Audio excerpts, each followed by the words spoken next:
Hi friends, ഇന്ന് ഞാൻ നിങ്ങൾക്കൊരു ആളെ പരിചയപ്പെടുത്തി തരട്ടെ. ആണ് കണ്ണൂരിലെ ഉളിയിൽ എന്ന സ്ഥലത്തുള്ള രാജേട്ടൻ. എന്താ ചെയ്യണെന്ന് നിങ്ങൾക്ക് മനസ്സിലായോ? ഒന്ന് നല്ലോണം നോക്കി നോക്കി. ഇത് നമ്മുടെ മാമൂക്കയല്ലേ? ഇത് നമ്മുടെ കോഴിക്കോട് റെയിൽവേ സ്റ്റേഷൻ ഇരുന്നാണ് വരയ്ക്കുന്നത്. രാജേട്ടൻ നിങ്ങളൊന്ന് നോക്കി. ചുറ്റും രാജേട്ടൻ ശ്രദ്ധിക്കണേ ഇല്ല. ചുറ്റുള്ളൊരു രാജേട്ടനെ മാത്രം ശ്രദ്ധിക്കണം.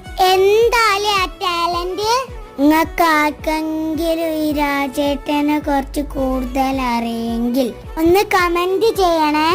അങ്ങനെ ഇട്ടാൽ പറ്റൂലല്ലോ ഈ കലാകാരനെ. നമ്മുടെ രാജേട്ടന്റെ കഴിവ് ലോകത്തിന് നമുക്ക് കാണിച്ചെടുക്കണം. എല്ലാരും ഒരുമിച്ച് നിൽക്കല്ലേ? ആരും കമന്റിന്റെ കാര്യം മറക്കല്ലേ. Bye bye.